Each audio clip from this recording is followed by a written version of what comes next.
to channel the money through the World Bank or the IMF or one of the other such agencies, to bring in people like me who worked for private companies, so that if we got caught, there would be no governmental ramifications.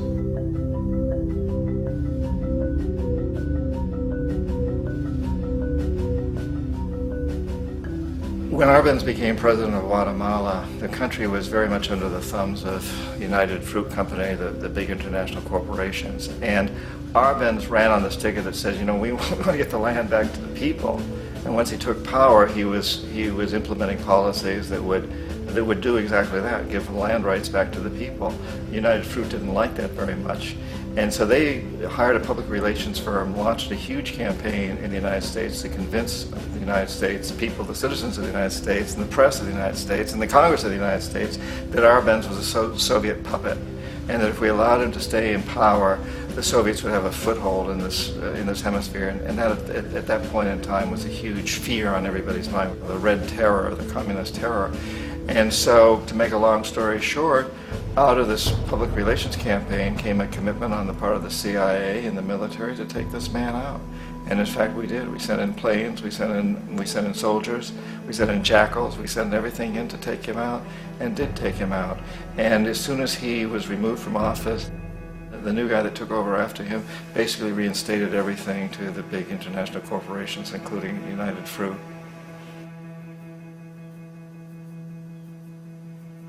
Ecuador for many, many years had been ruled by pro-US dictators, often relatively brutal. Then it was decided that they were going to have a truly democratic election. Jaime Roldos ran for office. And his main goal, he said, as president would be to make sure that Ecuador's resources were used to help the people.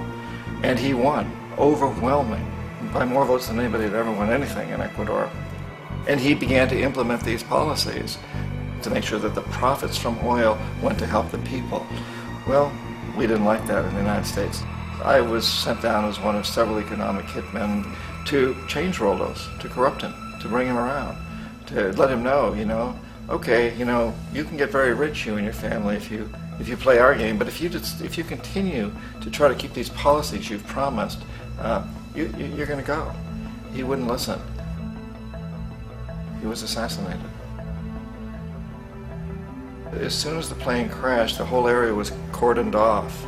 The only people allowed in were U.S. military from a nearby base and some of the Ecuadorian military. When an investigation was launched, two of the key witnesses died in car accidents before they had a chance to testify. A lot of very, very strange things that went on around the assassination of Jaime Roldos. I, like most people who've really looked at this case, have absolutely no doubt that it was an assassination. And of course, in my position as an economic hitman, I was always expecting something to happen to Jaime, whether it be a coup or assassination, I wasn't sure, but that he would be taken down because he was not being corrupted. He would not allow himself to be corrupted the way we wanted to corrupt him. Omar Torrijos, president of Panama, was, you know, one of my favorite people. I really, really liked him. He was very charismatic. He was a guy who really wanted to help his country. And when I tried to bribe him or corrupt him, he said, look, John, he called me Juanito. He said, look, Juanito, I don't need the money. What I really need is for my country to be treated fairly. I need for the United States to repay the debts that you owe my people for all the destruction you've done here.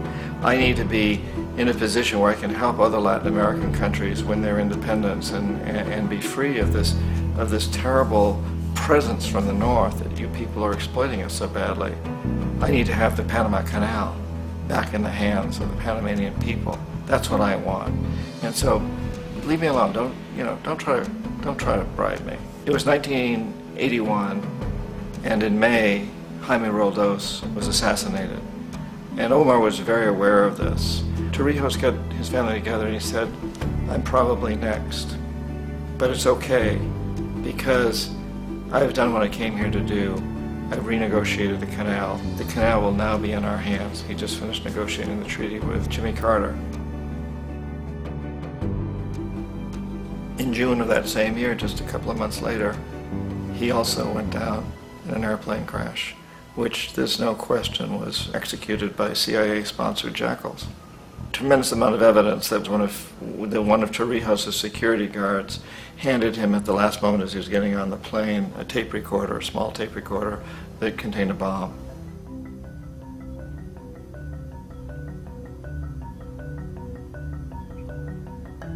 It is interesting to me how this system has continued pretty much the same way for years and years and years, except the economic hitmen have got better and better and better. Then we come up with, very recently, what happened in Venezuela. In 1998, Hugo Chavez gets elected president, following a long line of presidents who had been very corrupt and basically destroyed the economy of the country. And Chavez was elected amidst all that.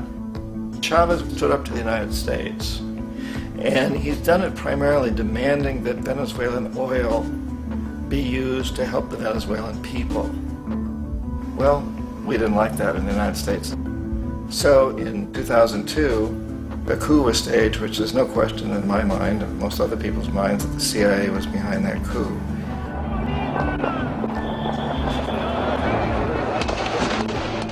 The way that that coup was fomented was very reflective of what Kermit Roosevelt had done in Iran, of paying people to go out into the streets, to riot, to protest, to say this Chavez is very unpopular. You know, if you can get a few thousand people to do that, television can make it look like it's the whole country, and things start to mushroom. Except in the case of Chavez, he was smart enough, and the people were so strongly behind him that they overcame it, which was a phenomenal moment in the history of Latin America.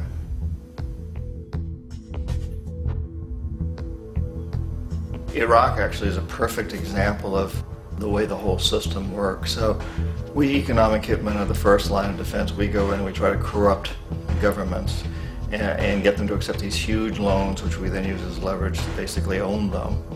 If we fail, as I failed in Panama with Omar Torrijos and in Ecuador with Jaime Roldos, men who refuse to be corrupted, then the second line of defense is we send in the jackals. And the jackals either overthrow governments or they assassinate. And once that happens, when a new government comes in, boy, it's going to toe the line, because the new president knows what will happen if he doesn't. In the case of Iraq, both of those things failed. Economic hitmen were not able to get through to Saddam Hussein. We tried very hard. We tried to get him to accept a deal very similar to what the House of Saud had accepted in Saudi Arabia, but he wouldn't accept it. And so the jackals went in to take him out. They couldn't do it. His security was very good. After all, he had one time worked for the CIA. He'd been hired to assassinate a former president of Iraq and failed, but he knew the system. So in '91, we send in the troops and we take out the Iraqi military. So we assume at that point that Saddam Hussein is going to come around. We could have taken him out, of course, at that time, but we didn't want to. He's the kind of strong man we like. He controls his people. We thought he could control the Kurds and keep the Iranians in their border and keep pumping oil for us. And then once we took out his military, now he's going to come around. So the economic hitmen go back in the 90s without success. If they'd had success, he'd still be running the country. We'd be selling him all the fighter jets he wants and everything else he wants. But they couldn't. They didn't have success. The jackals couldn't take him out again. So we sent the military in once again, and this time we did the complete job and took him out, and in the process created for ourselves some very, very lucrative construction deals. We had to reconstruct a country that we'd essentially destroyed, which is a pretty good deal if you own construction companies, big ones. So, Iraq shows the three stages.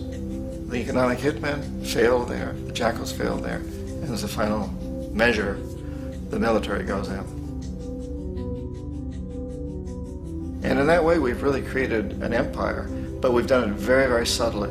It's clandestine. All the empires of the past were built on the military, and everybody knew they were building them. So the British knew they were building them, the French, the Germans, the Romans, the Greeks, and they were proud of it. And they always had some excuse, like spreading civilization, spreading some religion, something like that. But they knew they were doing it. We don't. The majority of the people in the United States have no idea that we're living off the benefits of a clandestine empire, that today there's more slavery in the world than ever before. And then you have to ask yourself, well, if it's an empire, then who's the emperor? Obviously, Our presidents of the United States are not emperors. An emperor is someone who's not elected, doesn't serve a limited term, and doesn't report to anyone, essentially. So you can't classify our presidents that way. But we do have what I consider to be the equivalent of the emperor, and it's what I call the corporatocracy. The corporatocracy is this group of individuals who run our biggest corporations, and they really act as the emperor of this empire.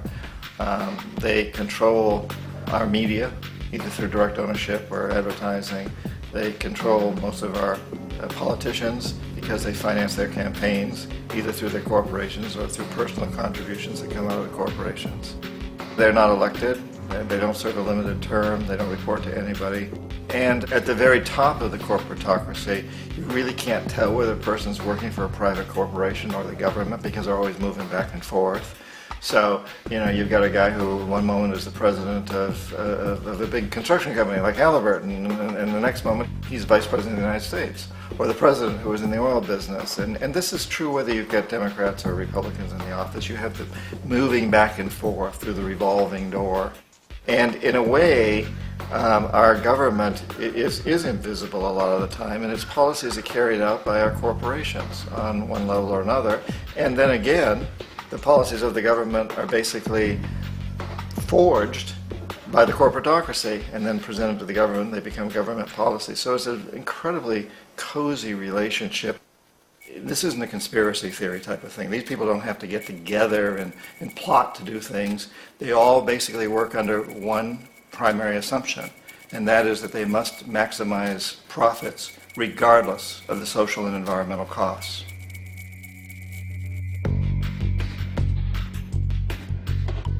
This process of manipulation by the corporatocracy through the use of debt, bribery, and political overthrow is called globalization. Just as the Federal Reserve keeps the American public in a position of indentured servitude through perpetual debt, inflation, and interest, the World Bank and IMF serve this role on a global scale. The basic scam is simple. Put a country in debt either by its own indiscretion or through corrupting the leader of that country, then impose conditionalities or structural adjustment policies, often consisting of the following. Currency devaluation. When the value of a currency drops, so does everything valued in it. This makes indigenous resources available to predator countries at a fraction of their worth. Large funding cuts for social programs. These usually include education and healthcare, compromising the well-being and integrity of the society, leaving the public vulnerable to exploitation. Privatization of state-owned enterprises. This means that socially important systems can be purchased and regulated by foreign corporations for profit. For example, in 1999, the World Bank insisted that the Bolivian government sell the public water system of its third largest city to a subsidy of the U.S. corporation Bechtel.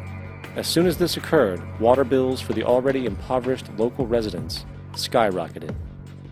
It wasn't until after a full-blown revolt by the people that the Bechtel contract was nullified. Then there is trade liberalization, or the opening up of the economy through removing any restrictions on foreign trade. This allows for a number of abusive economic manifestations, such as transnational corporations bringing in their own mass-produced products, undercutting the indigenous production and ruining local economies. An example is Jamaica, which, after accepting loans and conditionalities from the World Bank, lost its largest cash crop markets due to competition with Western imports. Today, countless farmers are out of work, for they are unable to compete with the large corporations. Another variation is the creation of numerous seemingly unnoticed, unregulated, inhumane sweatshop factories, which take advantage of the imposed economic hardship. Additionally, due to production deregulation, environmental destruction is perpetual as a country